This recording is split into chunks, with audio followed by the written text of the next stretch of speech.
Estamos de volta ao Morning Call, agora para falarmos sobre o anúncio do fechamento parcial do Estreito de Hormuz por parte do Irã. Esse fechamento recolocou no centro do debate um dos principais pontos de estrangulamento energético do planeta. Hormuz concentra cerca de 20% do fluxo global de petróleo. E ainda assim, a resposta do mercado foi bastante tímida, contida, do que seria um simbolismo da medida que sugeria. E para comentar melhor sobre este assunto, chamo aqui ao nosso estúdio o professor Pedro Cortes, analista de clima e meio ambiente da CNN Brasil e, claro, aqui do CNN Money. Pedro, obrigado pela participação, meu caro. Ontem, quando eu cheguei por aqui, o noticiário tinha me assustado. Falei, o petróleo não vai reagir bem. Mas a gente viu justamente o contrário, o petróleo caindo e o Estreito de Hormuz parcialmente fechado. Bom dia a todos. Na verdade, o que aconteceu, esse movimento do Irã é mais uma resposta ao público interno iraniano diante do crescimento da presença americana no Estreito de Hormuz, né? Então, mais ou menos o seguinte, olha, o pessoal está chegando, os americanos estão chegando, a gente não vai fazer nada? Não, vamos fazer um exercício militar, mas isso como foi avisado com antecedência e as negociações continuam, né, entre o governo iraniano e o governo americano, e isso serviu para arrefecer os ânimos e conter uma eventual alta do petróleo. Então, isso já estava precificado, de certa forma, porque esse movimento do Irã não é um movimento militar, de fato, no sentido de contestar, né, ou de servir de algum tipo de antagonismo à presença americana, até mesmo porque o bom senso deve prevalecer nessa área e o Irã sabe que qualquer ação militar contra os Estados Unidos vai ser retaliada muito fortemente e o Irã não vai ter condições de resistir a isso.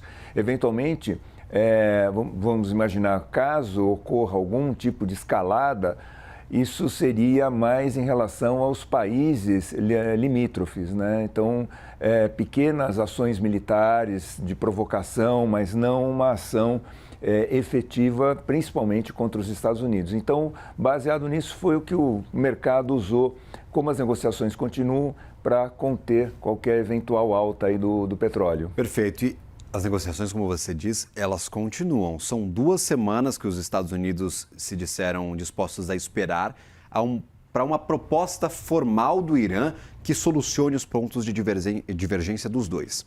Enquanto essa negociação por um eventual acordo nuclear entre os dois países não acaba, a gente pode esperar volatilidade para preço de petróleo? Uma volatilidade contida, quer dizer, ele deve ficar oscilando ali em torno de 67, 66 dólares o barril do Brent, mas nada além disso. Eventuais movimentações um pouco mais incisivas podem elevar um pouco essa cotação, mas rapidamente ela deve voltar a esse patamar. Agora, caso as negociações elas não se mantenham num bom nível, não haja, vamos dizer assim, um bom diálogo entre as partes, aí realmente podemos ter uma escalada e o que é uma alta, né? Na verdade, assim, a gente tinha já precificado isso como uma alta de contexto geopolítico, mas que está assumindo cada vez mais uma característica estrutural, quer dizer, já está incorporando essa alta ao preço do Brent, levando em consideração que ele estava a 58 dólares, chegou a 58 dólares o barril em meados de dezembro e hoje está em torno de 67. E isso vem se mantendo, quer dizer, existe a perspectiva de que caso alguma falta de diálogo aconteça ou alguma ação pontual aconteça, isso realmente possa escalar. Mas, por enquanto, deve se manter nesse patamar.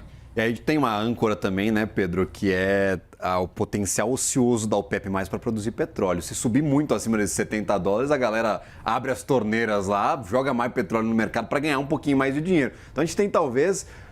tem essa volatilidade, mas não muito acima desses 70 dólares, né? Tem que jogar com isso, porque, na verdade, há uma perspectiva que se mantém de superprodução de petróleo por parte dos Estados Unidos. Essa é uma perspectiva que já vinha desde o ano passado e se mantém. Quer dizer, a oferta de petróleo, ela continua elevada. A demanda não cresceu tanto assim. Então, isso ajuda a manter o preço mais baixo. Mas sempre há o preço geopolítico, a especulação geopolítica, caso haja alguma ação mais intensiva expectativa. Não acredito, sinceramente, no fechamento do Estreito de Hormuz, mesmo que ocorresse um fechamento, não foi o caso, isso foi um exercício militar previsto, comunicado, mas caso ocorresse alguma coisa nesse sentido, isso seria rapidamente revertido, porque a presença americana e aí uma reação dos países europeus faria muito forte, porque 20% do petróleo mundial circula por ali. Então, o que você falou é bastante pertinente no sentido de isso ajudar a dosar qualquer eventual aumento ali, mas que chegue, por exemplo, como recentemente chegou a $70 o barril. Vamos lembrar que a gente estava 58, de 58 para 70, isso já representa uma alta significativa. Já é muito dinheiro, a gente acabou de receber os resultados da Petrobras, eles falaram sobre essa queda do petróleo que custou bilhões em lucro para a companhia. Pedro Cortes, nosso analista de clima e meio ambiente aqui da CNN Brasil e também do CNN Money, sempre bem-vindo, meu caro, um ótimo dia. Um ótimo dia a todos. Valeu.